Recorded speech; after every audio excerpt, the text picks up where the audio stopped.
Hi, this month marks 10 years of me living in the United States, and it got me thinking about certain British words that I brought over here and have not lost or ceased to use. And in fact, these are words that I still to this very day emphatically use because they're amazing, all right? And so, Whitey, you're giving me the eye. They are amazing, and so I just wanted to present them to you in a list form right here, right now. Let's get going.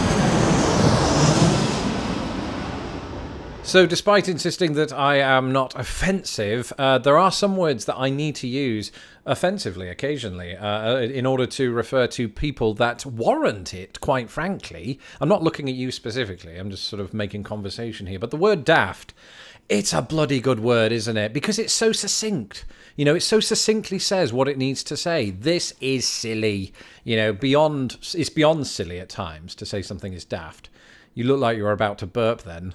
Which would have been very daft, very daft. Some people say daft if they're from the south. I don't do that, unless I'm trying to be posh and sound more intellectual than I am, which is daft. Daft's a great word. It's a descriptive word. It's an adjective, much like the next entry, just not quite as intense.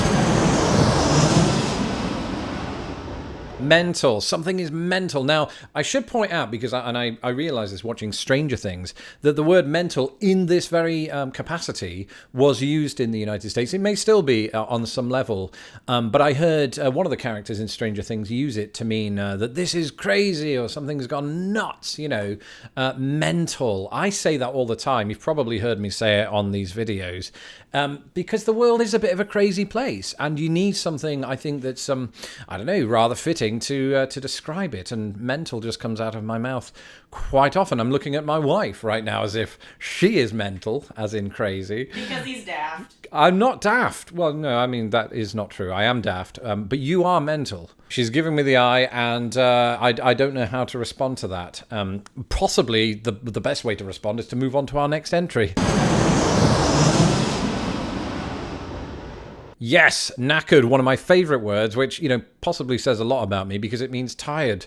Am I constantly tired? I don't think so. What do you mean by that? I've got all the energy in the world. Right now. Yeah, I'm like a squirrel on the go. Not like that, just that I'm good at hunting nuts. Again, not like that. I'm just, you know, I am full of energy on camera. I will say this. I think at the end of a rather strenuous recording session like this, what are you looking at me like that for? It wasn't you. It was something in my dress. Right. I feel quite knackered. It's probably because of her interrupting all the time. No, I didn't mean that. I didn't mean that nastily. There's no other way to mean it. Where are you going? Don't get it. No, don't do that. She left me. She left me, but I didn't even tell her to do the following. And I would never tell Tara to sod off again. You sod off. What do you mean? That's rude. Basically, it means to go away, but it means go away in no uncertain terms. Sod off. Sod can be used in many ways. Sodding hell. It can be used as an intensifier. Oh, sod it. I'm going to go down to the market and get those apricots after all. A lot of you might say apricots. That's a pronunciation difference sometimes. Don't you say apricot? No, I say apricots. Oh. Which has nothing to do with this video. Apricots are, you know, they're on both sides of the pond, as it were. So sod off, you... It's hypothetical. It's hypothetical. Come back, you...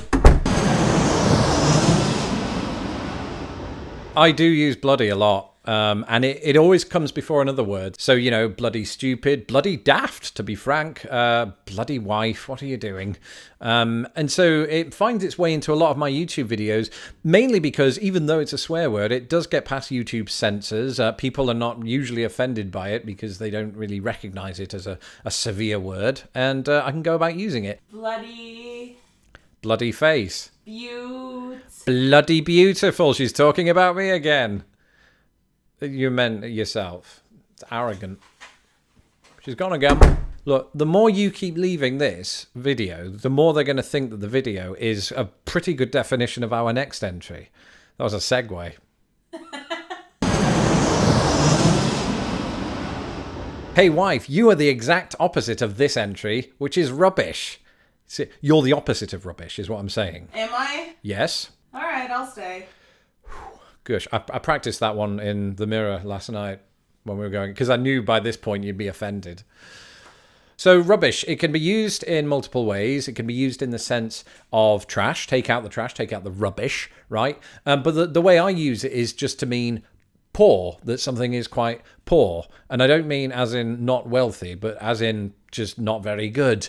That is rubbish. Something is rubbish. I'm drooling. I nearly drooled. I hope I didn't translate to camera. Sometimes that happens. I saw Kenneth Branagh on stage play Richard III. He was spitting at all of his co-stars. He probably does that anyway, even off stage. He does, not on purpose. It's just a theatrical thing. When you're pronouncing words and you're doing your S's, they come out like that. You just spat on me. That's rubbish. I didn't do that. Rubbish can also mean that's nonsense. Rubbish is a great word. I use it all the time, and it is the exact opposite of not just you, but our final entry. Stay tuned. Well, just watch. Wife, I practiced this one again in front of the mirror last night because it's the perfect definition of you. It's the word brilliant. Oh. Yeah. So I'm in your good books now. Brilliant. Everyone knows what it means, right? When a British person says, that's brilliant, it means it's well good. Not that Americans would say well good either. It's awesome. I think the direct equivalent would be awesome because of the proliferation with which we say it. So brilliant. I think I use brilliant about 7 times a day. I'd be reluctant to use it about this video so far, but maybe you would use it about this video. I don't know. If you do, share it with all your friends and say, these words are brilliant. Don't say these words are rubbish, otherwise nobody will watch. No, actually, you should just share it anyway. If you say it's rubbish, then, you know, there will be people who come to our defense. Don't say it's rubbish. If you do, I will be angry. And I'll slam the door in your face like she did to me a minute ago. 5 times. I've gone croaky. Yeah, Chris Rea. Chris Rea?